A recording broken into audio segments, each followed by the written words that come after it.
नमस्कार। स्वागत है आप लोग का मेरे चैनल ज्ञान प्रकाशम में। आज जिस चीज़ पे मैं बात करने आया हूँ वो टॉपिक है, क्या कोरोना वापस आ गया।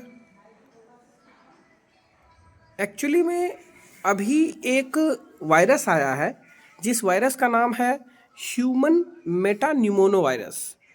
और ये वायरस जो है निमोनिया, जो आप लोग जानते हैं कि बहुत पहले से बच्चों को ज़्यादातर होते आ रहा है। बच्चे इससे बहुत ज़्यादा प्रभावित रहते हैं। जब बच्चों का अगर छाती या शरीर का भाग अगर गीला रहता है तो उसको निमोनिया हो जाता है और कई बार उससे छोटे बच्चों की मौत भी हो जाती है। ये वायरस उसी फैमिली से आता है, लेकिन ये थोड़ा सा ज़्यादा कम्युनिकेबल है, संक्रामक है। मतलब जिस तरह से कोरोना का वायरस बहुत जल्दी फैलता है, ये भी वायरस कुछ उसी तरह से फैलता है। तो ह्यूमन निमोनिया वायरस जो है, इससे सबसे ज़्यादा खतरा जो है वो छोटे बच्चों जिनका उम्र कम है, क्योंकि उनकी जो रोग प्रतिरोधक क्षमता होती है, इम्यूनिटी होती है, वो बहुत कमज़ोर होती है, तो बहुत जल्दी इससे प्रभावित हो सकते हैं। और दूसरा, जो ज़्यादा उम्र के लोग हैं, 60 से ऊपर के लोग, वो भी बहुत जल्दी इनसे प्रभावित हो सकते हैं, क्योंकि उनका भी जो रोग प्रतिरोधक क्षमता होता है, इम्यूनिटी होता है, वो कमज़ोर हो जाता है। ठीक है। और शुरुआती चरण में ये कुछ भारत के पश्चिमी राज्य जैसे कि महाराष्ट्र, कर्नाटका, ठीक है, उसके बाद गुजरात, उत्तर प्रदेश, पौंडीचेरी, इन सब जगहों पे कुछ कुछ केसेस मिले हैं। और ज़्यादातर केस जो है कम उम्र के बच्चे और ज़्यादातर बूढ़े लोगों को होता हुआ देखा गया है।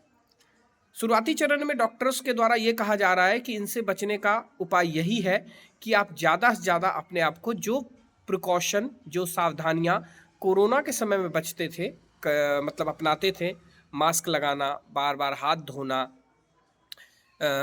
बहुत ज़्यादा भीड़ भाड़ वाले इलाकों से थोड़ा दूर रहना।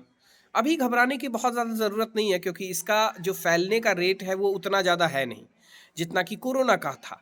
और हम लोग जो हैं उस तरह कोरोना का वैक्सीन ले चुके हैं, तो हमारे अंदर वो अ, रोग प्रतिरोधक क्षमता भी आ चुकी है, तो इसलिए उतना घबराने की बात नहीं है। लेकिन फिर भी थोड़ी सी सावधानियां बरतनी है। आप इम्यूनिटी बढ़ाने वाली चीज़ों का सेवन करें ज़्यादा से ज़्यादा, और साथ ही साथ कोशिश करना है कि मास्क का अगर प्रयोग कर सके तो अच्छा रहता।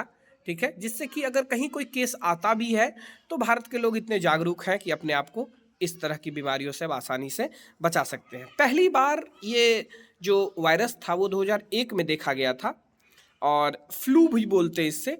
और इसके कुछ सिम्टम्स हैं, जैसे कि खांसी होना, नाक से पानी बहना, नाक बंद हो जाना, बुखार आना, कपकपी आना, ये सब जो है नॉर्मल निमोनिया जैसा सिम्टम्स है। लेकिन ये कोरोना इतना खतरनाक नहीं है।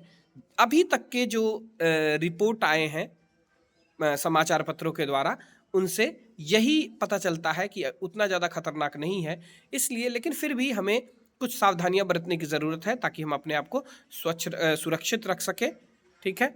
अब बस इतना ही था, ताकि आप लोग जो है ये एक घबराहट का माहौल ना आए, इससे अवेयर हो सके। बस आजकल कहते यही है कि अगर आप अवेयरनेस है, आपको पता है कि आपको किन चीज़ों से कैसे बचना है, तो आप इससे बच सकते हैं। ठीक है। ज़्यादा से ज़्यादा लोगों को शेयर करें, ताकि उनमें किसी तरह की भ्रांतियाँ ना फैले। ठीक है। कई जगह पे मैंने सुना है, लोग बात करते हुए पाए गए हैं कि कोरोना जैसा वायरस फिर आ गया है, कोरोना जैसा। ऐसे चीन में ही ये वायरस का पहली बार देखा गया, इत्तेफाक से कोरोना का भी वही देखा गया था। लेकिन बहुत ज़्यादा परेशान होने की बात नहीं है। अभी भारत सरकार के द्वारा भी इसके लिए बहुत सारा कार्य किया जा रहा है, इनको कंटेन करने का, इनके लिए ट्रीटमेंट करने का। नॉर्मल ट्रीटमेंट जो है, कभी कभी हॉस्पिटलाइजेशन का ज़रूरत पड़ रहा है, लेकिन बहुत ज़्यादा घबराने वाली बात नहीं है। तो आप अपने आप को सुरक्षित रखें और किसी भी तरह की भ्रांतियों से बचें। कई बार जो है लोग मिस इन्फॉर्मेशन फैलाते हैं कि बहुत खतरनाक है, ये है, वो है। उन चीज़ों से बचें और अपने आप को बस सुरक्षित रखने का प्रयास करें। ठीक है। और ज़्यादा से ज़्यादा इस वीडियो को लोगों को शेयर करें, ताकि वो किस तरह के घबराहट में ना आए। धन्यवाद आपका।